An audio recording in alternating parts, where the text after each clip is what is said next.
pistols, prayer, and potluck. This is Armed Lutheran Radio.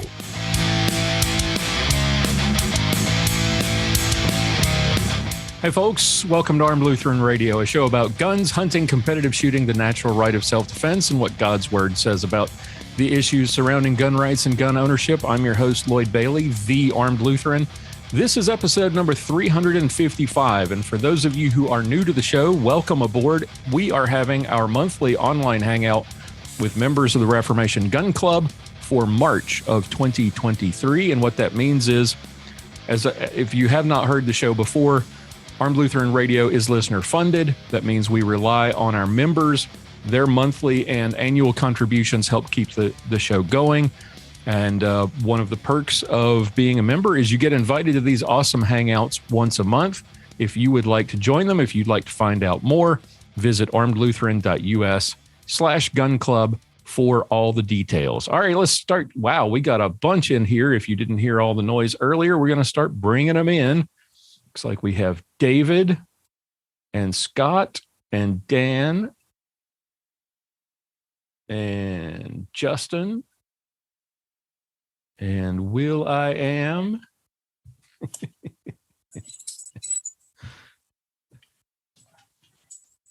we go. Hey, guys. How is everyone? Good evening. Good evening. So let's go around the horn. How is everybody tonight? Cheers before we get started. I don't hear anything. You can't hear me? Oh, come on. I hear you just fine. Okay. I hear you. Oh, good. I'm good. Oh, it's my Bluetooth. It's your Bluetooth. Okay. Donnie's here too. All right. So we'll bring Donnie in. Well, Will I Am is working out the Bluetooth issues. My initial reaction was, oh no, because when I first fired things up and started testing, I couldn't hear anything either. So I had to reboot my computer real quick. So cheers, everyone. So the camera can see. David, how are you? What have you been up to since last we were together? Just a little bit of music. Kicked off the concert season last week. Got another one coming up this week. Block match coming up next weekend. I wish Glock would come to my neck of the woods. You can usually get them there if you know a place. Actually hosting. I don't want to do that. I have not shot a Glock match in forever. Stuart with the awesome triptych behind him. That's really cool. All right. Scott, what have you been up to? Well, actually, I've seen the pictures, so you've been really busy trying to get your new place ready. It's looking good. Yeah, it's been a lot of carpentry. I noticed. But yeah, so all the workbenches are done. I got the walls done. There are the two walls that I was going to cover with the actually use cedar fence pickets. Just cut the dog ears off. And then finished up the display case today. My wife stained it. And tomorrow the rifle rack will be done. And I'll be ready for the grand opening on Wednesday. Excellent. Excellent. Tell everybody, let's see. So this will be out on Sunday.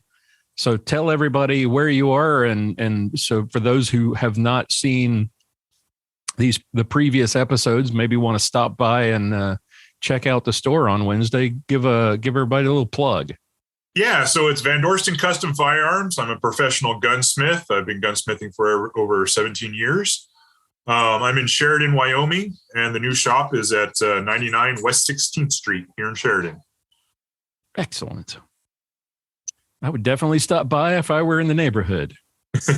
That'd be cool. That would be cool. Dan, how in the world are you, sir?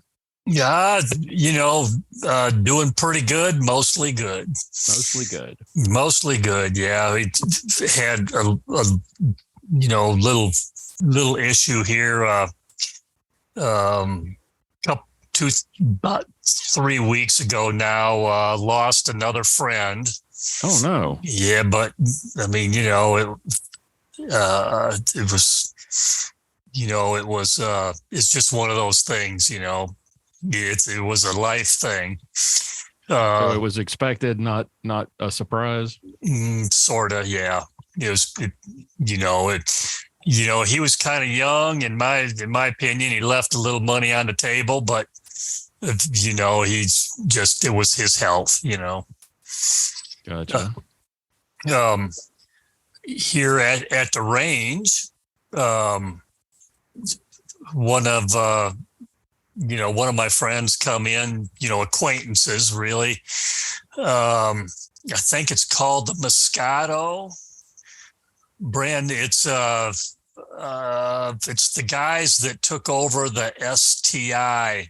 Staccato. There we go.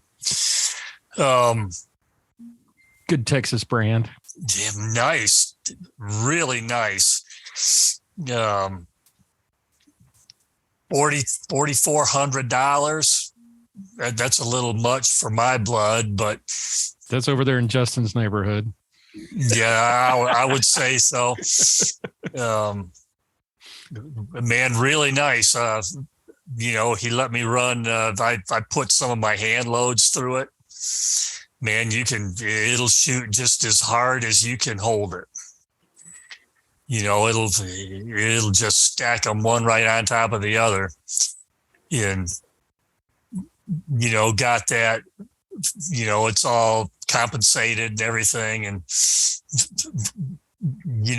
nice, luxurious push, not a lot of recoil and stuff. Good open class gun. Mm-hmm. I got a lot of friends who started out with STIs and then graduated to either Nighthawks or Wilsons. Yeah. Well, I started, the whole run and gun stuff. I started off with a rather modest 1911 and then acquired an M&P and then acquired a better M&P. And William's over there doing surgery. I'm trying to figure out what. Yeah.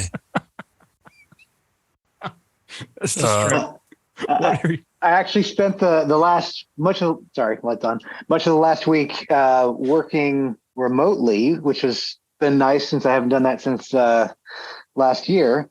But all my cords are now in my Dell backpack, and I'm looking for my power cord for my phone, and somehow I think that ended up in a different bag. So sorry. I was going to say that's a lot of surgery to get Bluetooth to work.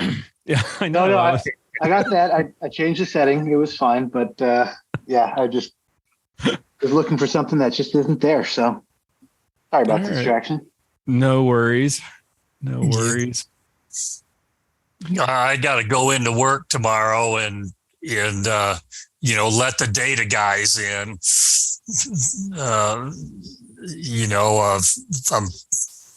This time it's finishing up a bank that another guy started and all that, server and Spectrum. So are you there for the building from ground up or just finishing out parts of it? What is your job responsibility in a project like that?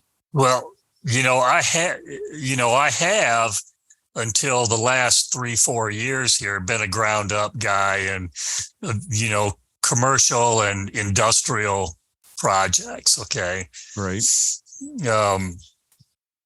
These guys I'm working for now come and found me and they do just pretty much upfits now.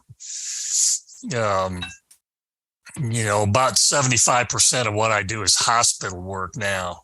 Right. And, that's interesting. It's like you get to see who's behind the curtain in the healthcare industry. Gotcha. All right. And fourth, and put everybody at ease, it's mostly positive. Okay. I was going to say, is it the Chinese? Well, now all of the supplies and the drugs come from China. That's a little concerning. Mm-hmm. I mean, why should we not be able to get medicines and supplies that for decades and decades we've always been able to have? I mean, Chinese can make it quick, cheaper. So, Hey, Dan. Yeah. There is a new alternative to that. What is the penicillin type drug? Anyway, now being manufactured in Tennessee in the U.S. And in a plant that was going under. And our company bought that out and is restocking the U.S. supply. Amoxicillin. Mm-hmm. Yeah, the old standard, Yeah.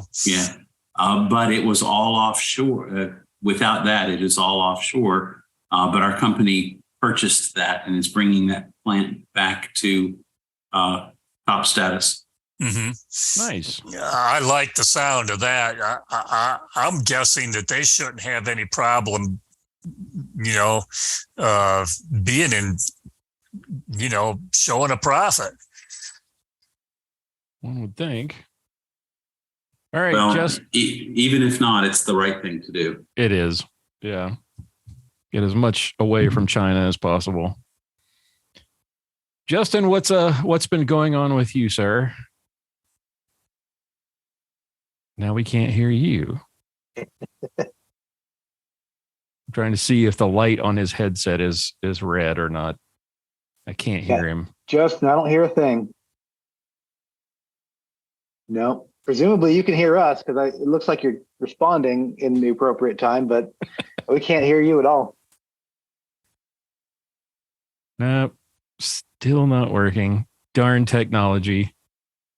All right. Well, he figures that out. We'll move to Will I Am now that he's got his Bluetooth and his surgery done. And Justin, look down to the lower left of your screen and you might see a mute button. Heard something. There it is. Heard something. Justin, you there? Hey. Nope. No, it's somebody else. It's somebody else I was hearing, I guess. Well, darn. No, well, in any event, so last weekend, this was the first time we really traveled separately for a while, but my kiddos had their spring break, which I still prefer to call Easter vacation, even if it's not over Easter time. But my theory is we only have a vacation this time of year because Jesus rose from the dead. So I'll still call it Easter vacation. Yep. But my old pastor from the early 2000s, when I lived in the Central Valley of California, he died about a year and a half ago, and his widow moved from Tennessee down near her kids in Florida, and we got to go down. And the last time we had been with them at all was when my now 10-year-old daughter was 6 months old, maybe 9 months old. So it's been a few years. And we got to go spend some time down. She's on the first of the Florida Keys, Key Largo. Oh. And so they flew down Thursday. I flew down Friday night. I flew back Wednesday. They flew back Thursday. And so we've been there. And I think, we've picked up some colds, etc. Oh dear. So were you down there during all the spring break craziness? Evidently, spring break was happening for a lot of people. It was real calm where we were. So we were mostly just hanging out at the house. They have a private beach, a 5-minute walk away. Nice. So it really was a relaxing time. I got to work Monday, Tuesday, and Wednesday, getting chewed up by the mosquitoes because where we were in the cottage in the back house, I couldn't get a decent Wi-Fi signal, so I set up outside, which was kind of nice. When you weren't being eaten alive? I got chewed up. Yeah, I ended up being very fully dressed, and I even had something over my head just to avoid it, and I still got chewed up. Oh gosh. So we're back home in Arkansas. Things are good. And the job I started at the beginning of January, they didn't have an accountant in this role steady since late October. And now 3 months in, I'm almost caught up. So yeah, it's been a very uphill battle, but things are looking up. There's light at the end of the tunnel. I just hope it's not a train coming at me. It probably is. Time will tell. I'm a glass half empty guy. Curtis, my glass is halfway to my next glass. Exactly. Okay. There you go. Curtis, what have you been up to since we were together last? A couple things. I got my AR-10 build done. I think I'm ready to put optics on it, and that'll be a done deal. And Nice. The biggest one is I got my wife back from vacation. She'd been over in the Philippines for 4 months. Right. So picked her up last week. So life is good. Very nice. How was her trip? Good. She really enjoyed it. She hadn't seen, she's got 2 boys over there, and she hadn't seen them since COVID hit. So it's been about 3 years since she had been over there and seen them. So yeah, it was a good vacation for her. Excellent. Missed winter. So is that the secret to a long marriage, is vacationing separately? Well, I didn't take the jab, so I couldn't go because Philippines had, restrictions on being fully vaxxed and all that crap. So she had to go by herself. I refused. Big ol' high five to you. Yep.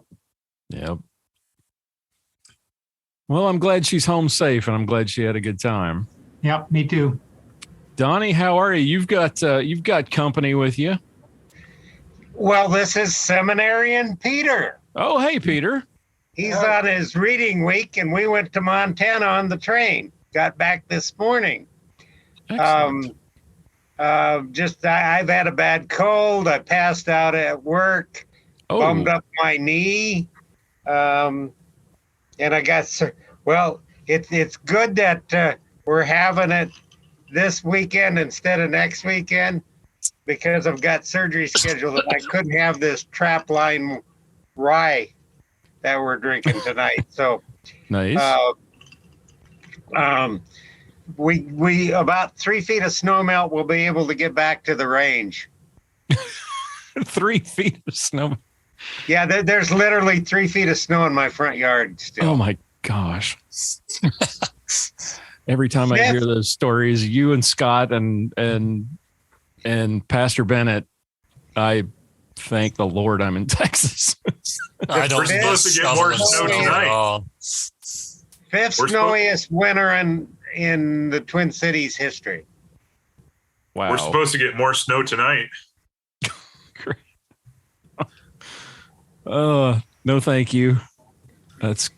I'll take my 80 degrees right now. Thank you very much. That's why we don't plant tomatoes in the springtime in Wyoming. They won't work. They won't live. They will not. And for everybody who's wondering, Peter is also a gun club member, and not just poking his head in behind Dad there. He is actually a member of the gun club. Thank you for your support. How's seminary going? Going good. It's quite busy right now. I'm in the middle of writing my first sermon for so that's homiletics. So that's just interesting to see that process for the first time. Right. Yeah. Very good. Are you on break right now? Yeah. So I left St. Louis a week ago, and I'll be heading back tomorrow morning. Gotcha. Okay. Classes And I resume got on Monday. something from the Armed Lutheran why I was gone. Did you? Awesome. Yeah. Awesome. I apologize for the delay in that. I don't know exactly what happened, but several of those went somewhere that wasn't to you. So I had to scramble around and reorder a few of those. So glad it got to you. Yep. We're glad to have it. And Stuart, with your awesome triptych in the background, how are you? You haven't been with us in a couple of get-togethers? How you been? Fine. I finally got moved. I left the People's Republic of Washington for sunny, warm Pensacola, Florida. Very nice. And, congratulations on that. I've been trying to get things together. A lot of work. Not getting any younger, as we all know. Moving is not fun. No. I was just about to say it. We moved 1,000 miles. I can't imagine moving all the way across the country like that. Well, diagonally across the country. Yeah, I had help. That was good. Did you let someone else do all the work? No, I had friends from our parish in Nebraska came out, and his son drove with me from Tacoma to Grand Island, and his dad got the part of the trip. Grand Island to Pensacola. No snow. That was good. Very good. Awesome. Got to Montana a few times. Excellent. So how's the new place? A lot bigger, and it's not as good a shape as I thought it was. I've been spending way too much money. Oh no! Got to get it ready for hurricane season. Yes. Generator and new windows that are storm resistant. They're not cheap, I'll tell you that. No, and you're getting to experience all new homeowner headaches that you didn't have to worry about in Washington. But I went from 1,000 square feet to 2,000 square feet. You're supposed to downsize when you're my age. Right. But it's still 3 bedrooms. 1,000 square feet. That was our first home, was like 1,100 square feet. Now I wonder how in the world we did that. And well, now I'm thinking that would actually be kind of nice now that we're half empty nesters. But anyway. But I'm not buying more little things. Oh. No more. I used to collect shot glasses and stuff like that. Nah, not going to buy anything like that after dealing with all the crap my mom had. Oh, yeah. And then my own crap that I threw away back in Washington because one pod couldn't take it all. And don't need a bunch of junk. You about said the word I was thinking. George Carlin is actually came to mind when you said that, because wasn't it George Carlin who said a house is, excuse my language here, but a house is just a place to keep all your shit. And so when you run out of space, you get a bigger house and then when you get a bigger house, you get more shit. So it's the way it works. It's awful. I need to set a 30-yard dumpster out in the driveway and just fill it up every spring. Every spring, man. The trick is actually to move more often, because after you move several times, you start to figure out that you don't want to keep all that stuff. Oh, I see what you're saying. You condition yourself and being like, oh, well, I had to move. Like, I might have to move again. I don't want to keep this. I'm not buying that. Okay, we've had this conversation here in my household very recently. We've only moved, we've moved a few times already, but we're settled here at least for the next decade or so while the kids grow up. And this is where we intend to be until they graduate. And then we'll probably try to just rent this place out, buy an RV, and either travel the States or say, screw it, we're leaving the country for a couple of years, just because that's how we roll. But we're also really looking at preparedness. And I've got some boxes of long-term food storage, and if we lose power for 3 or 4 weeks, we're good. We're okay right now. But if it's something more serious, and long story short, forbid it's worse than 3 to 4 weeks. Good Lord. Have you guys read some of the post-apocalyptic fun novels out, like William Forstchen's 1 Second After? That has to do with an EMP. Yeah, I've read that one. Really makes you think. We happened to bump into someone. We met someone at my my pastor's wife's church this weekend, who they were moving from Key Largo, further north to the Destin area, Fort Walton, if you're familiar with Florida at all. Right. And we just hit it off. My wife and the wife were talking, and just really felt like we knew her for all these years. He was out of town, already had moved up there because he was shifting roles with the Navy and was already up getting things taken care of up there while she took care of the house down here. But she started talking to my wife about all the things that we're talking about. Is it time to start getting chickens and start, kind of living less nomadic and actually having things that we have to do all the time aside from school and work? Do we need to start farming at all? Like actually growing some of our food, at least having that knowledge of how to do that. Have chickens. We don't have enough land for goats or anything. A dozen eggs is $5 and $5 in Charlotte. I know. So we start talking, and self-made millionaire right there. And she was like, "Oh, and are you familiar with the Survival Podcast?" I was like, "Jack Spirko?" She's like, "Oh, don't you know him?" I'm like, "I've been listening to him for years. Oh my gosh, he's the one who introduced me to hydroponics." And so all of a sudden, we're just having these really awesome conversations. She carries off body, but we had some conversations about that, and my wife's sitting there like, whoa. And so finally someone, not me, is harping on all the things that I've been trying to convince my wife of all this time. Like, we need to have food storage. We currently don't have a way to. Maybe Will's not crazy. Man, weren't we just talking about all the stuff in your house? But all that to say, we're sort of trying to figure out how to have better preparations, but without having everything so entrenched. Like I was saying, when we left the country 5 years ago, we got rid of a bunch of stuff. Then we had some yard sales and got rid of more stuff. And then we stored the stuff that we thought we really needed. And then 6 months into our year-long trip, we're like, hey, we want to do this more. So we got rid of even more stuff remotely. Like our realtor came over and on FaceTime was like, "Do you want to keep this? No, get rid of that. You want to keep this? Yes, keep that." And like pared down what we thought was already the essentials into super duper essentials, and then put that into a storage.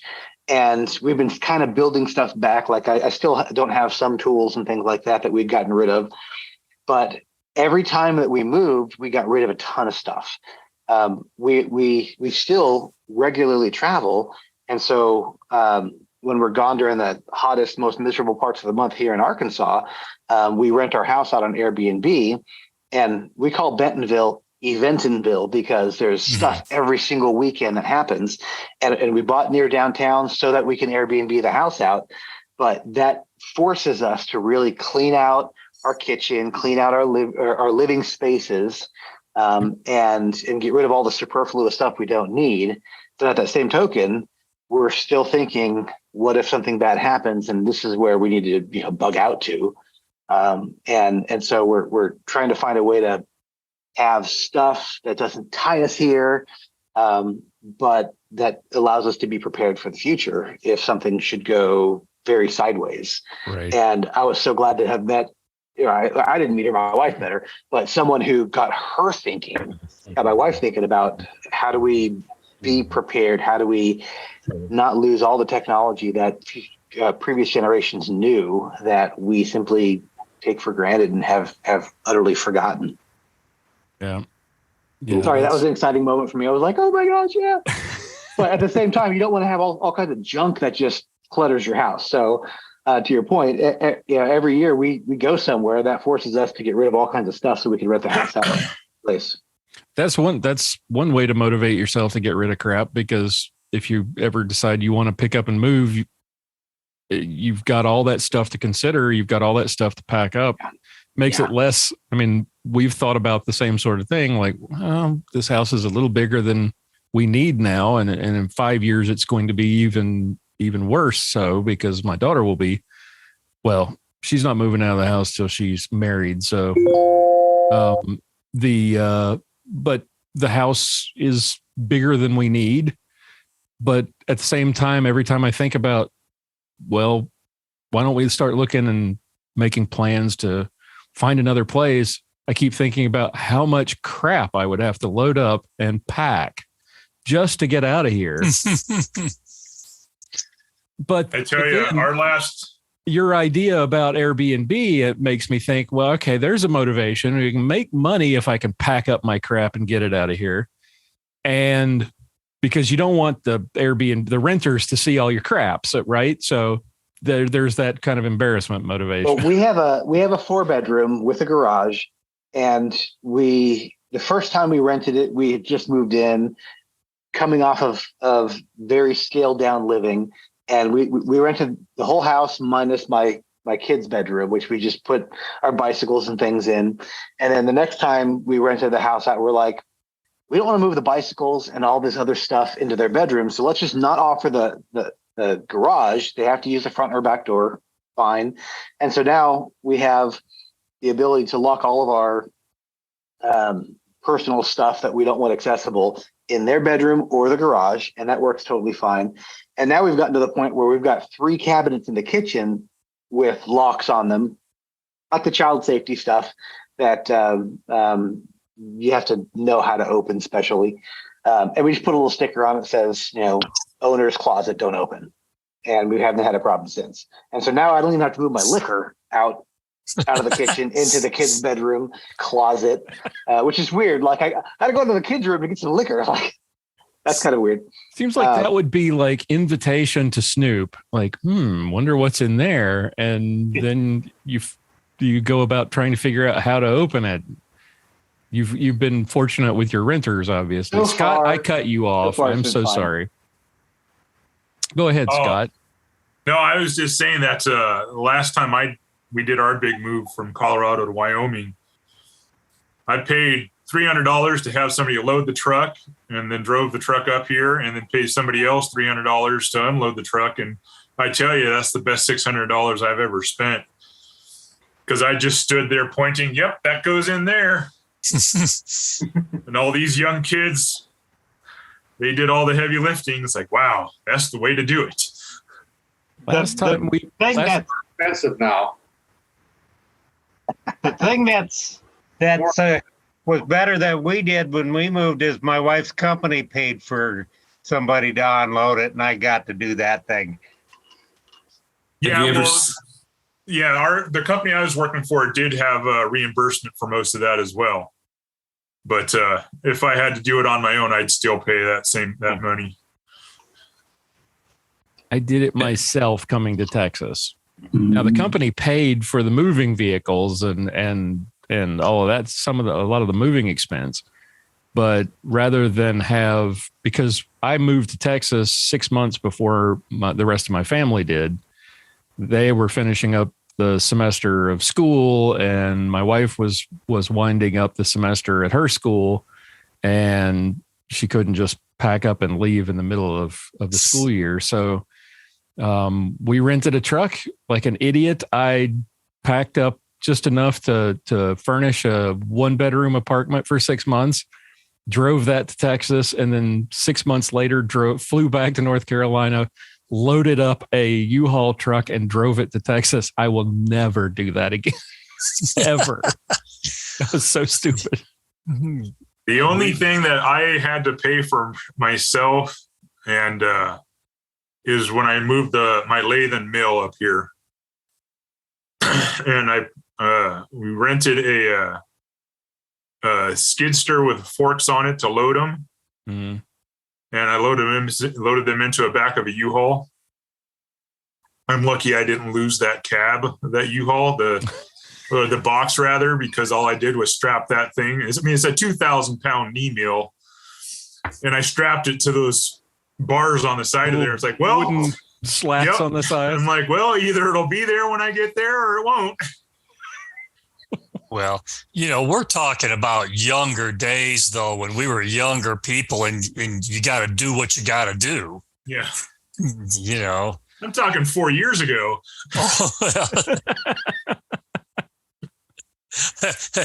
Times don't change. Yeah. you may still qualify as younger people. Yeah. Yes. See all this gray hair here? Yeah. I got. Yeah, you're getting started. Yeah. I miss the days of being able to move with a vehicle, not just one, like a pickup or a car. Yeah. Like just pile everything in the back. I've seen a few of those going down the road around here. But Those days in the early 20s where I could get my entire life into 2 pickup truck loads. right. Yeah. Those were the days.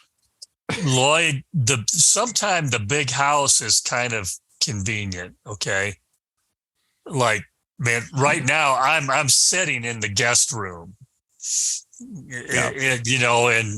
and, one of the kids used to occupy this space. Right now we've put out a serious invite to, a woman who's been our friend, my wife and I's friend since we were 18 years old. Okay. She's having a cancer treatment, and that generally takes about 3-4 weeks for her to shake it off. Hey, man, we'll pay for the flight from Michigan down here. You know what? Come down here, and we'll take care of you for, nice. And get out of that snowstorm stuff. Yeah, exactly. And you can see the eyes get. Oh yeah, Dan, that's we'll probably do that. Well, hopefully she does. Yeah, the bigger house does have its advantages, and one of them is this. I mean, I have a spare bedroom that is now the studio, and I have another spare bedroom now that my son's moved out, which is now where all of the swag gets. I can't figure out the camera, where all the swag happens.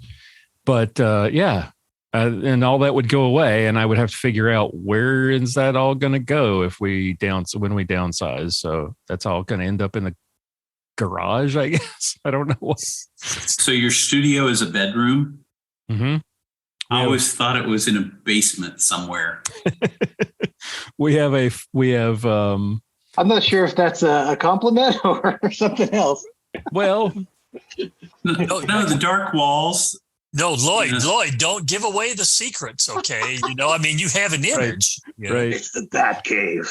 It's the Bat Cave. Are basements very prevalent in Texas? No, yeah. Nobody has basements in Texas because didn't think that floods. The soil is terrible, and when it rains here, when it does rain, it rains like pouring piss out of a boot. It is just absolutely.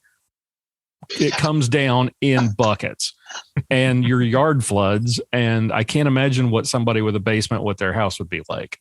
And the soil shifts a lot. Which is why Texas's roads are god awful compared to coming from the good roads state of North Carolina. That's one thing that amazed me. The roads are horrible here. Yeah, that's one thing that amazed me coming from California out to Colorado. Is one thing in California, everybody's got a garage. It's like you can't get a house without a garage. Right. You get to Colorado, nobody's got a garage, but everybody's got a basement.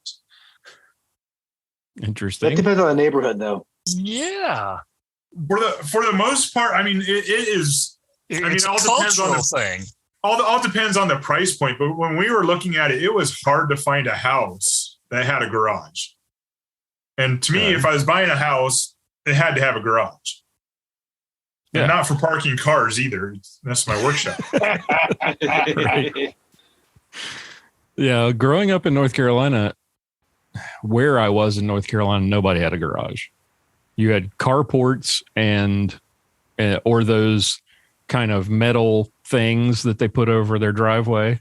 Yeah. Like a canopy. Like a canopy. Yeah. I never understood that. It's like, where do you guys build things? In the barn.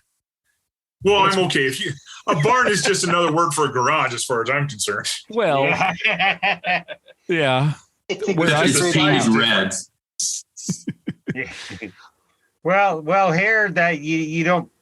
I park my cars in the garage, but most people, and leave my boat outside, but most people park their boat in the garage as well as their snowmobiles and stuff and leave their cars outside. Oh, it was the funniest thing when my wife and I first got together and we talked about getting a house. And I said, yeah, and I definitely want to have a garage. She's like, oh, me too. I'd love parking my truck in the garage in the wintertime. And I looked at him like, what the heck are you talking about? You don't park your car in a garage. My work out here, you're talking about. Out here in Arkansas, we get hail anywhere from itty bitty grain of sand size to bigger than an inch. So if you don't have a car or a garage to park your car in, then you do run the risk of getting some pretty serious damage from time to time. That's what insurance is for. The hail repair business in Texas is huge. Yeah. And is in Minnesota too. My roof's getting replaced. Yeah. I'm waiting for a good hailstorm to get a new roof. You can't go a day around here without hearing people working on roofs in the neighborhood. Because we get it. We had one. I bought a car because we needed a second vehicle. Once I gave my son my truck and he moved out, we needed a second vehicle. So I just got a beater that would, as a backup to get around town whenever we had a conflict and one of us had to go one place and one the other. And within 2 weeks, we had a hailstorm just beat the crap out of my car. It's great. Because in Texas, we do have garages. Nobody uses them. Everybody parks on the street. It's weird. They do exactly what you're talking about, Scott. They get the house with the garage, and then they use the garage for the workshop, and they park the cars in the driveway or on the street. Well, that's or use it for the mini storage. Or use it for storage. See, that's the part where I was going with if you're using it to make stuff that's good with your hands, that's kind of respectable in my mind. But I grew up with a garage so full of crap that it was just embarrassing. And I've seen that, and it's like, no, if I can't park my car, I better be doing something very useful with it. If I'm not doing that, I failed. Now, growing up as a kid in Durham, North Carolina, we parked in the garage when weather was bad, but for the most part, the garage was empty. It was kind of workshop-y space, and it was like, for a little kid, it was my basketball court. So I was painting, free throw lines and crap on the floor and playing ball in the garage. But now my dad has it absolutely completely packed to the rafters with just all kinds of crap. Yeah, my uncle actually had the best of both worlds. He had a 2,000 square foot garage. Oh, nice. Yeah, he had that built on right behind his house, and he was able to park vehicles in there and his workshop and work. Wow. My house is 1996 square foot. Yeah. So that garage is 4 square foot bigger than my whole house. When they sold the house, the realtor listed it as a 12-car garage. Oh my gosh. Oh my God. That's crazy. Yeah. You want? I can pull off an oil change in my garage, and that's about it. Come here. If you fall down in there, man, good luck. I mean, I don't know what kind of injuries you would suffer. Yeah, my garage that I'm in my house right now, I don't know whose car it was meant for, but it's not any of mine. Right. It's a very tight fit in my garage. 10 feet by 17 feet. Yeah. My Yukon won't fit in there. No, we have an SUV that barely fits. And so one of the cars, whenever there's a storm, it's like, all right, which one is going in the garage? The SUV, the little tiny one, is getting beat up because we just don't have the room. And I don't know whether you guys remember this, when my house was half destroyed in a water incident, right? The garage was where everything got parked. So the repair people just moved everything into the garage. You could not even walk through the garage. There was so much crap piled up out there. Everything was in the garage. And so I was determined, as soon as everything got fixed, that we were going to be able to use the garage again. And we can just barely use it for one vehicle. It says it's a 2-car garage, but once you get some storage and workbenches in there, there's not enough room for 2. That made me think. I'm going to share a video in the chat. I did a tour of my new shop. Ooh. And let me do some clicks here. And I've been trying to work that chat. I guess I'm technology, ridiculous or something. I do see one of your posts though. You shared a link to Jackson Healthcare. No, that was. Oh no, that was David to everyone. Okay. That was David. Yeah. Okay. Yeah. Nice. I mean, I'm all on board with this. Bristol, Tennessee.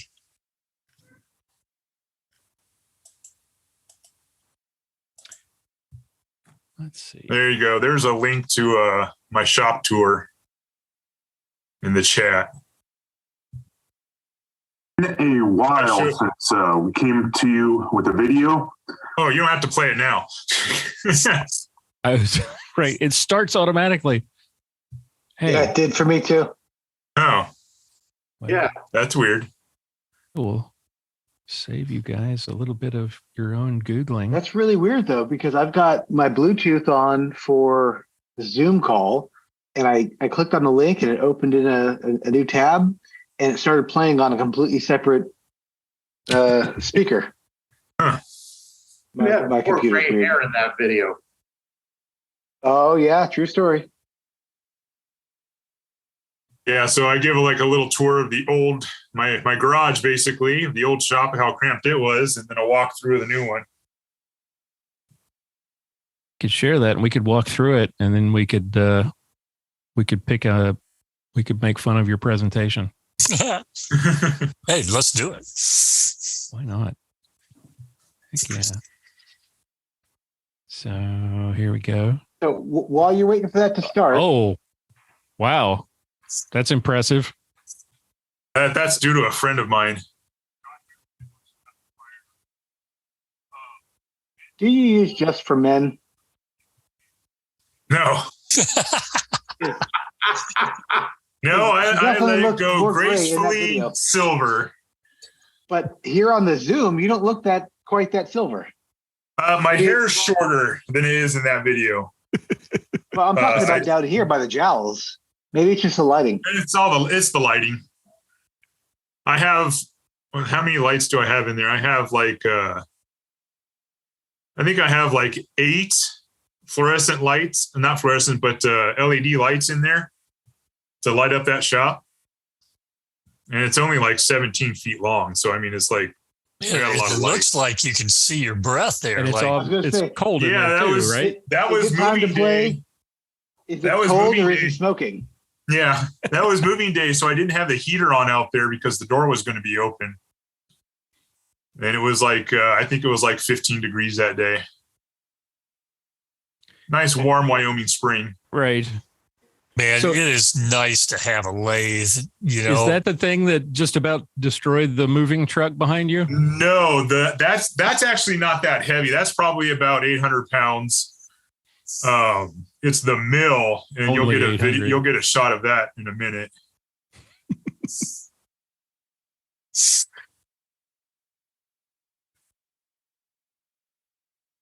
Oh. Ooh. Yeah, I got boxes and crates everywhere. That was moving day, so everything was kind of ready to roll out.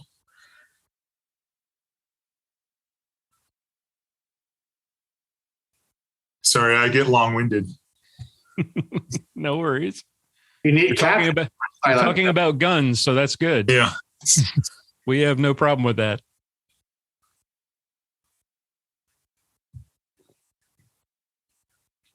You need to make captions. Oh, yeah. I'm not that sophisticated yet.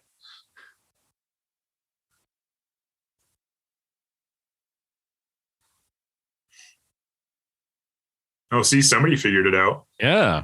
There we go. I got it. YouTube is pretty snazzy that way. Chat GPT to the rescue. Right. We'll see. Boy, I tell you, the thing I'm loving the most is how much workbench space I have now. I went from having a 5-foot workbench to 3 8-foot workbenches and 1 13-foot workbench as a spare. Wow. As usual. All right. Yeah, bench space is at a premium when you're doing this. Justin. Okay, so it is working. It wasn't highlighting me, so I wasn't sure. Welcome. He's here. I only, did this for like 2 decades, and still, it's all, yeah.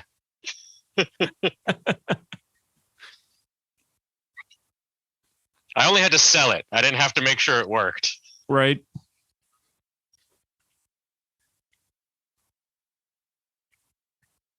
Holy cow. There you go. So that's the whole shop. This is it? That's it. That was the whole shop. So the camera right now was against the garage door. And so just over the corner there, the big gray thing, that's the mill. I had the head rotated upside down to keep it from being too top heavy when it's being moved. Good grief. Looks like you got a DRO on there? Yep. Okay. All right, you're talking stuff that I don't understand, but it sounds impressive. Digital readout instead of having to look at the little gotcha. Thousandth of an inch marks. This right the here. black box there. So what that does is when it's turned on, whenever I move the bed of the mill, it tells me exactly how far it's traveled in each direction. So it gets me like very repeatable precision cuts. Gotcha. Okay. So, yeah, I can imagine you're in heaven right now with all the space that you've got. Yeah, you can skip to the next cut where I'm at the new shop. Let's see where that happens. Ooh. Right there. Ooh, another fade cut. Snow. It won't be long until. So that's the front of the building. You got fancy signage? I make not fancy yet. I'm making my own. I went and got some letters from one of the craft stores, and then using a piece of 4x4 plywood that I'm painting black with white letters. It's just going to say Gunsmith, and then Van Dorsten Custom Firearms. Little. Oh my goodness! This That's room lovely. is bigger than the whole shop was. Yes. Got baseboard heat. Actually, it's got central heat. It originally had baseboard, but central heat got put in, so I just keep the baseboards off. Yeah, I see that up on the roof there. Yeah. Yeah. You got and two that rooms. room looks totally different now. I've covered those 2 walls with cedar planks. It was just cedar fence pickets, and it looks really nice. Holy cow! How many square feet was the old one? Let's see, 10 by 17. Gee, 170.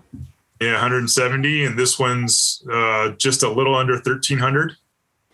Nice. So this is where all my workbenches are now in this room. Yeah, that's the wall where I got a 13-foot bench.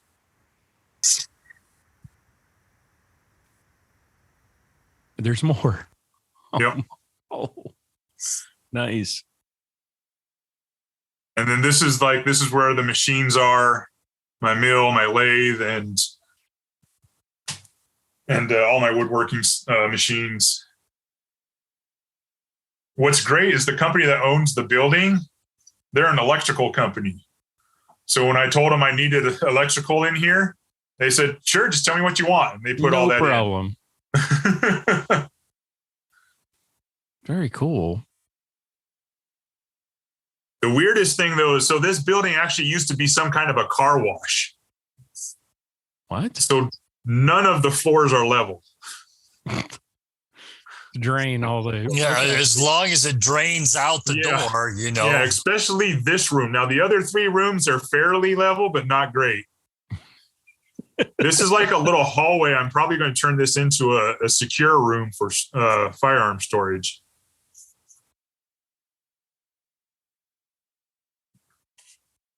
Man, you know, there's North Carolina racing teams that don't have as nice a place.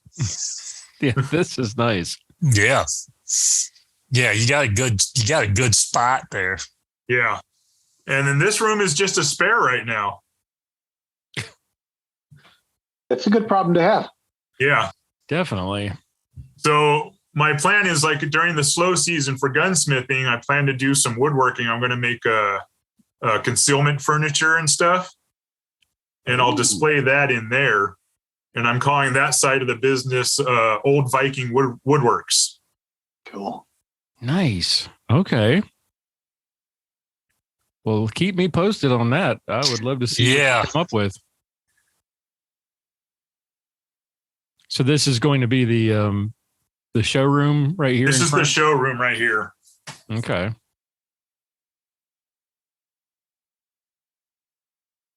Is this where the display cases that you were working on? This is where they're going to be? Okay. Yep. Nice.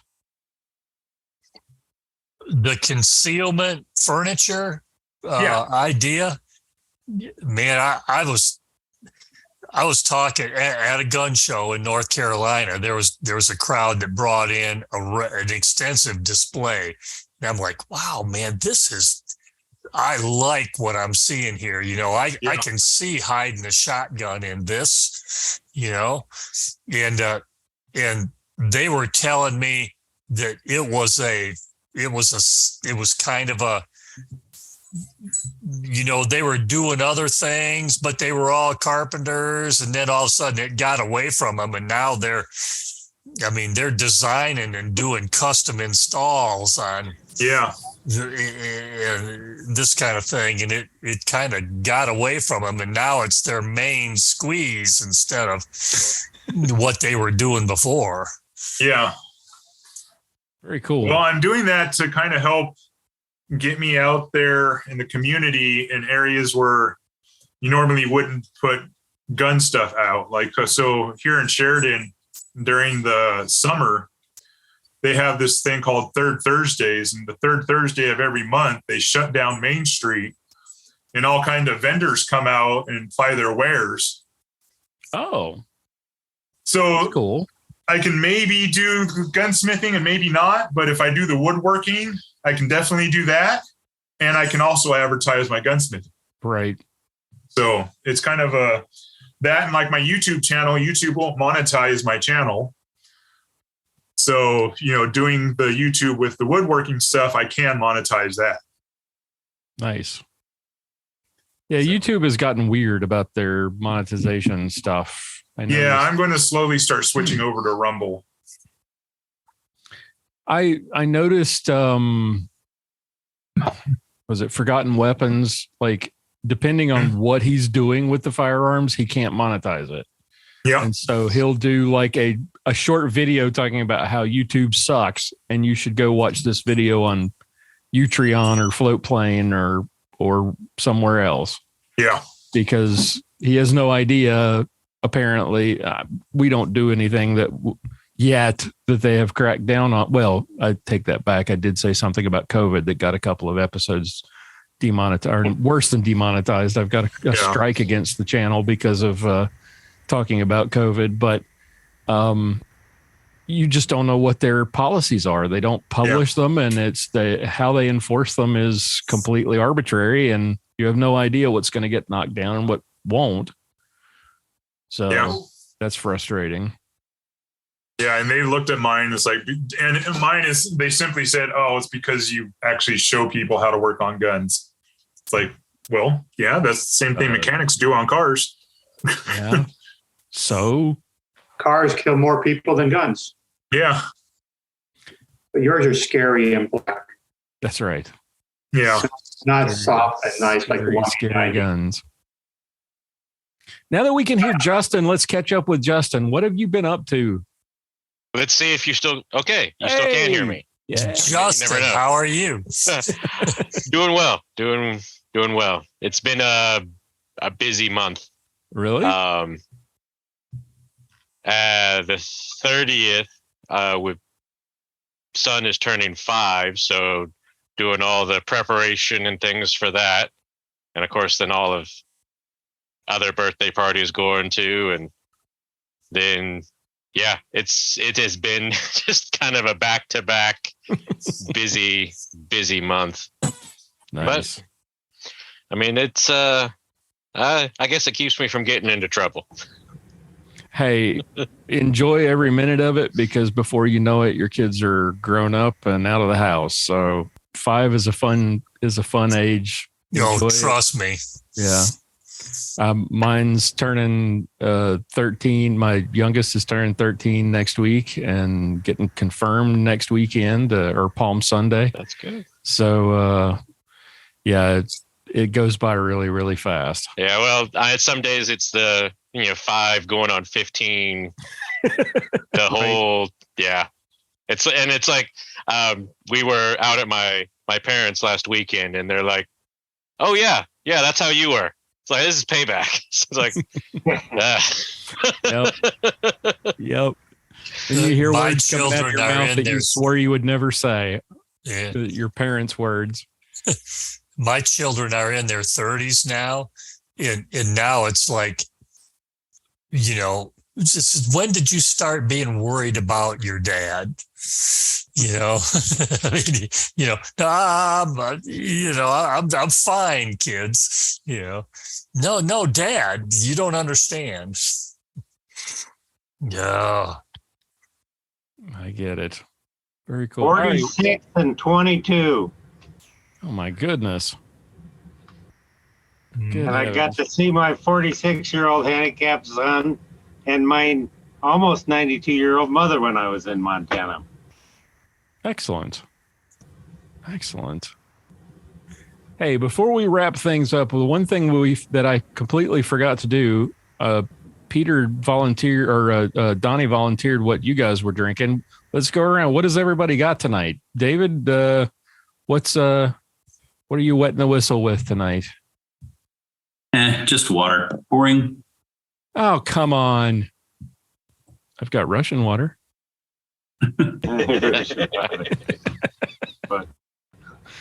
How about you, Tastes Scott? vaguely like potatoes. I got one more month till I'm cleared to imbibe, so I'm hydrating tonight with water. 2 for water tonight. Okay. This is a first. I like it. All right. Dan, how about you?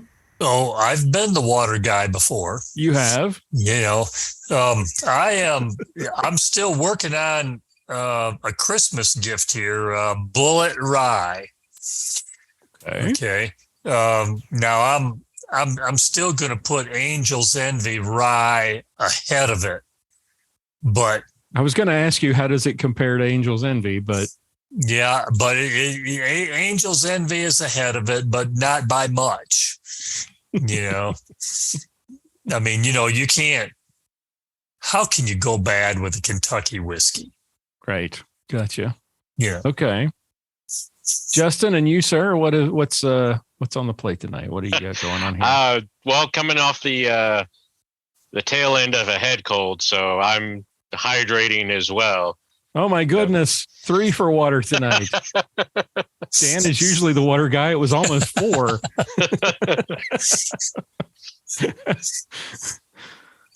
All right, William, what do you got tonight? I saw you. Well, I've got water, that's for sure. Oh, come on. But I've got Bardstown, which is a quite lovely little place. Fairly new in the Louisville area. In fact, nothing that we could buy when we were there last year was all of their stuff. It was half their stuff or some percentage, and then percentage that was bought from another place. But enjoying that as well. And then I've got one last beer I'm working through from Aldi called Independence Harbor Amber Ale, and I'm finishing up that one. All right. Quite Nice. tasty. All right, Curtis, how about you? Are you on the road and not able to partake? No, I'm home. I ferment my own kombucha, so I'm doing the kombucha tonight. Okay. Excellent. All right. Donnie, remind us again what you've got going on. It's Trapline Rye. Trapline Rye. It's from the Glacier Distillery in Cora, Montana. Nice. And very good. Unfortunately, we couldn't resupply because we were only there Monday, Tuesday, Wednesday, and the distillery's only open on Thursday, Friday, Saturday. That's not fair. Yeah. See, what you do is you call ahead and tell them, hey, I'm only going to be here these 3 days and I need to resupply. I bet you they'll have somebody meet you there. Good strategy. We'll get some. We'll be back the full week of July, and we'll get some. We'll get some there, but he doesn't get to go along that week. He's got to work. Well, if you travel through Sheridan, stop on by. We never get down that way. We're always way north of there. Okay. I didn't know if you were driving or what. So, Peter, how about you? What do you got? Are you partaking in Dad's hooch, or have you got your own? What's your favorite?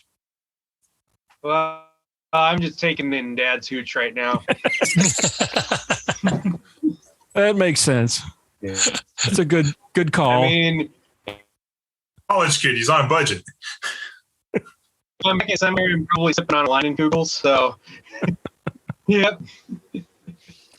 All right, good idea. Stuart, how about you? What have you been christening the new place with? Well, it's after dinner, so I'm having some cognac. Ooh. And water. And water. Darn you healthy people. So Lloyd, I have it's just late at night. I have a trip coming up to the Bourbon Trail in June. Ooh. So we're shooting a Glock match up there in June. Nice. Anybody has suggestions? Let me know. I did Evan Williams. Bourbon Trail, is that in Louisville? Yeah. Yeah, we did Evan Williams and really enjoyed it. Yeah, actually, so my brother lives in Lawrenceburg, Kentucky, which is where Wild Turkey, Four Roses, a couple of the others are.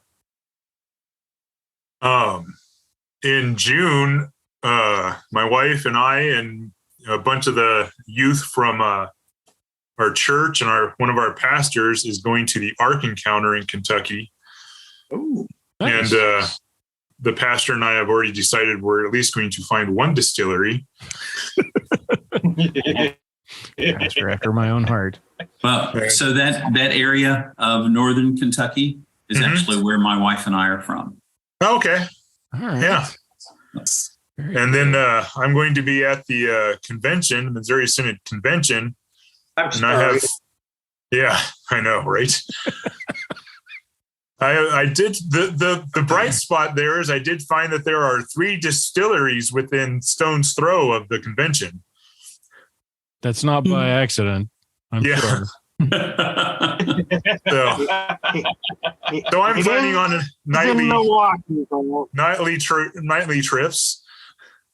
My introduction to Lutheranism was working as a sales guy for a printing company, and the guy who ran the press in the back was a Lutheran, and I was like, "What's that all about?" And he was, and he had, I don't remember exactly whether he'd gone out at lunch to the ABC store and picked up stuff for the weekend, and I was like, "Okay, wait a minute, I thought you were like." I mean, aren't Lutherans kind of like Catholics? And he was like, hey, wherever you find 4 Lutherans, you'll always find a 5th. So it's the same thing for Episcopalians. I converted the next day. Yeah. Y'all talking about going to convention. Man, I went one time to Diocesan convention, and it's like, oh man, I'll never get this time back. Well, to prepare for it, I listened to the entire 2019 convention just so I knew what was going to go down. Know what to expect. And I tell you, if we could keep these pastors from giving a sermon every time one of them stands up, we could probably cut that 6-day convention down to 3. Down to 3. I mean, if we could just do a sermon in the morning when we start and just get down to business, I bet we can get it down to 3 days.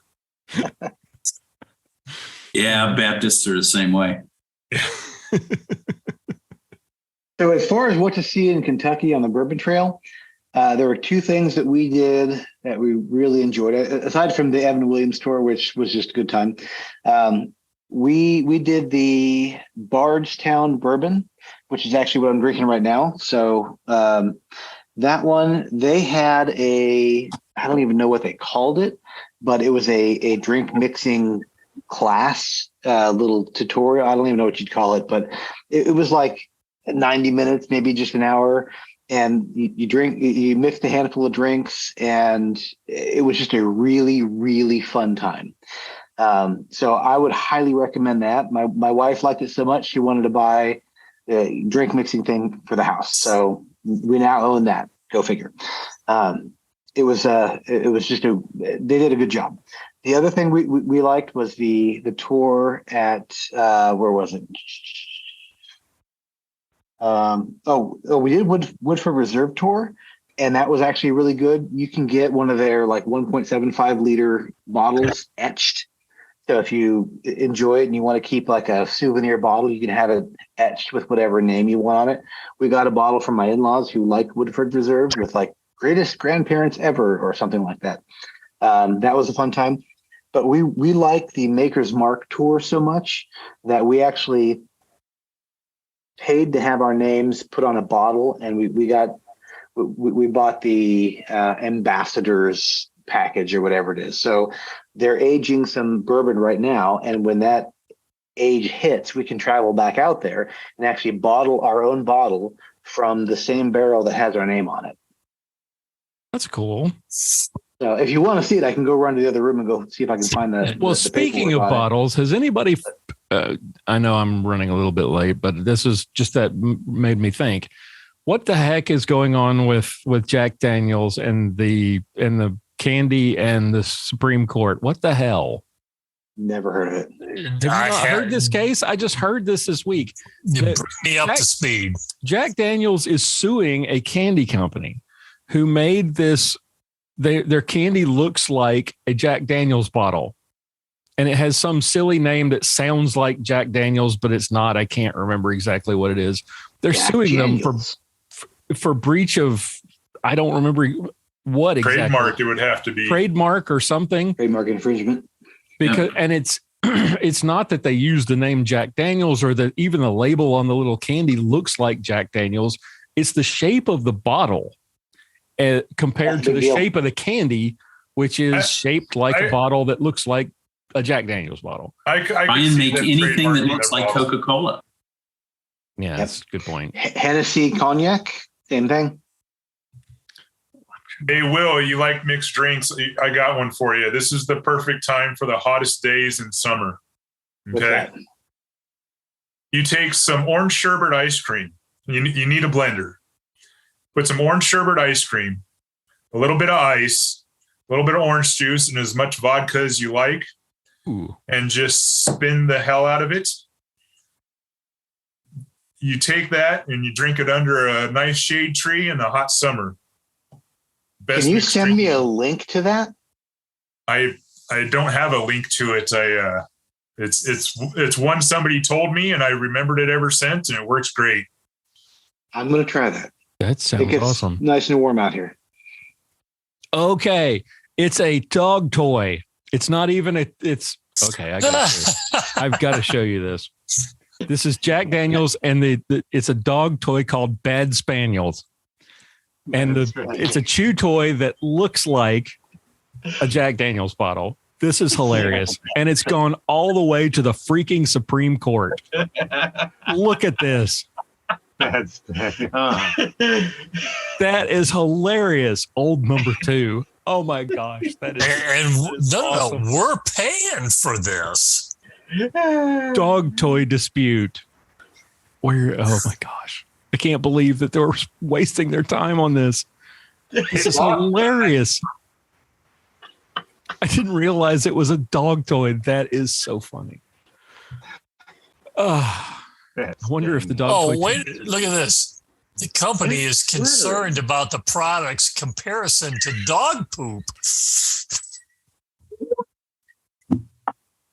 That's okay. They should pat themselves on the back and just say, I don't think I would have brought that up. I don't think so. Oh my God. I completely missed that, Dan. That was awesome. Oh God. Dog poop. Oh, that's even better than I thought it was. That's hilarious.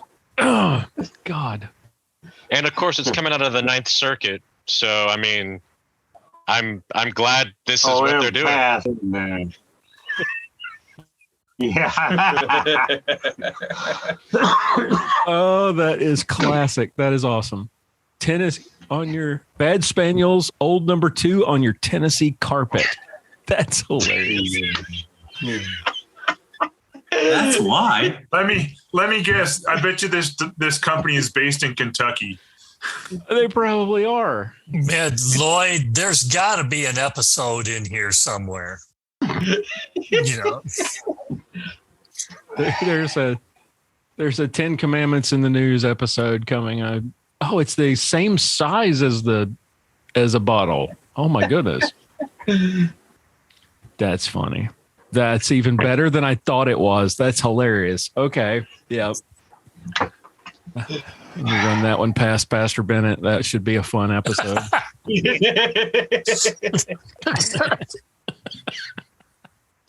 Today we're talking about dog toys and poop. All right. Does that one go under thou shalt not covet?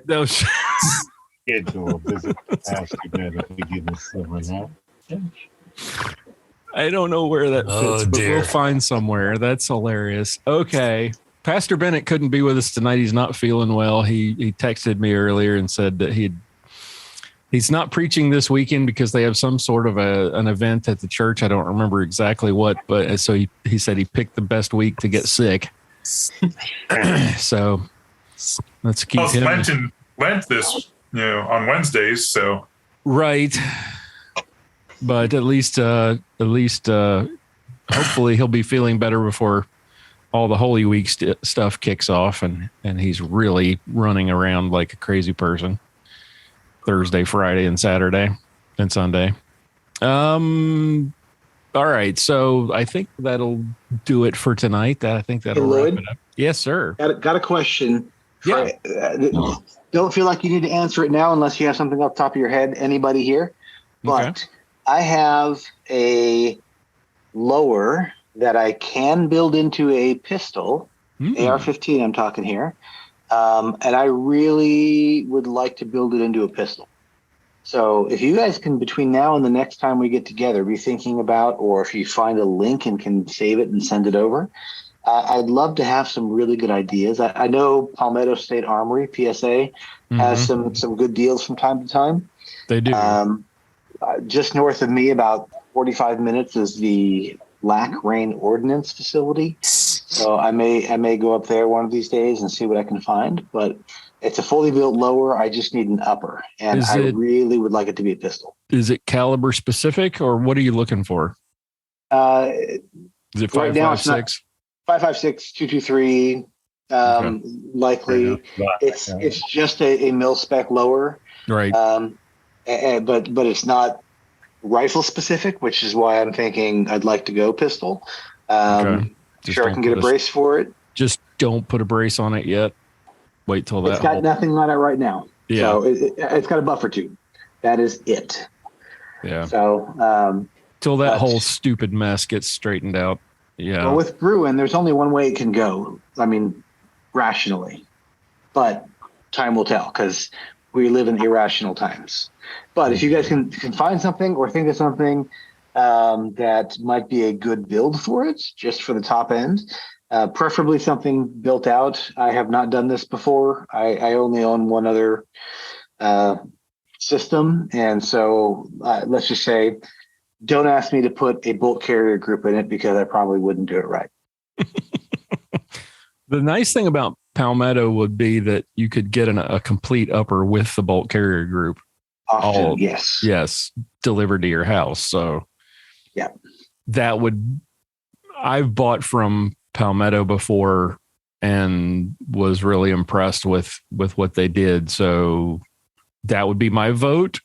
Black Rain, I'm not as familiar with, but I know the name and don't know that I've ever. They're just local to me, so they're local. It's the next state over, but it's within an easy drive. Yeah, I'm one more for the Palmetto because it's easy and they work. And the only thing I had to do to the upper that I bought when I built my pistol is I took it apart and just Loctited everything down. Yeah, and that was it. That I can do. Yeah, I had a pistol build that I did, and by build I mean I just bought a lower and an upper separately and slapped them together. That's as much as building as I do. So, but my experience with Palmetto was super fast shipping, customer service was great, and the parts just worked. Awesome. I had no problems with them. So well, this wasn't something I was intending to ask, but anyone tried the PSA dagger? Because I'm planning to get one. I'm thinking about getting one as kind of a backup stash away kind of thing. Yep, exactly. I'm going to get one. I'm going to test the hell out of it. And if it all goes well, I'm going to stash those things all over the house. Scott, I want to hear your thoughts on it, your recommendation, your review. Yeah. If you record that, bring the link. Yep. Those are what's the ballpark on those nowadays? I haven't.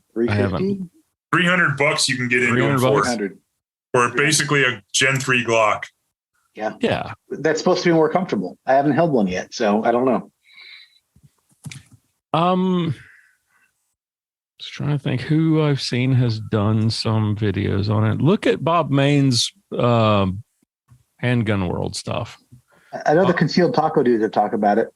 I know Bob has got one, and I think probably Such has probably done at least one video, if not more than one video on the dagger. So check those out. But yeah, I mean, Glocks just work and you get a more comfortable grip and a few more features in the slide. So it doesn't quite look like the brick that the Glock normally does. And hey, for $300, $200 less than a name brand Glock. Yeah, definitely. I've only heard good things about it, so I'm interested. Yeah. Well, let me know what you do. Maybe we'll find out next time, and maybe you or Scott will have 5 or 10 of them stashed around the house by the time we get together next month. All right, guys. Thanks for all of your support, and thanks for hanging out. It's always fun, and I enjoyed this. Happy Easter to you, all of you guys, and Scott. Happy for you. Keep us up to date on what's going on with the store. Will do. If you do more videos, send us some links, and we'll share them. Oh, great! Yeah. And Peter. Safe travels back to St. Louis, and hope everything goes well with the sermon. Thanks. And what's the sermon on? Have you finished it, or are you sort of still outlining the whole thing? So far it's just been outlining, like doing the research into like the actual text itself. Gotcha. The text is actually the Easter sermon for this year, so probably will never preach it, but we have to turn it in. Well, very good. Okay. Well, congratulations to you, and Guys, it was great to see you. It's good to, Stuart, glad the move went well. And it's good to see you again. David, good to see you as well. Dan, stay safe. And Curtis, don't just watch out for all those crazy people on the road. And Justin, enjoy all those beautiful guns that you get to fondle all the time. We're all so jealous. Listen, Lloyd, when you visit the family in North Carolina, bring your stuff with you. Absolutely, will do. I'll hit you up and we'll get together and hit the range. Yeah. Hello, gentlemen. All right. Have a good night, everyone. We'll talk to you again. Take care. Happy Easter. All right. Happy Easter. Happy Easter.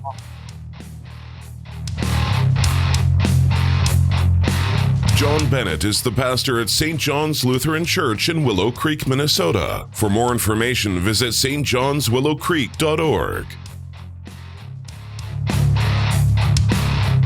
For show notes, be sure to visit our website at www.armedlutheran.us. Check out the Facebook page, The Armed Lutheran, or join our Facebook group, Fans of Armed Lutheran Radio.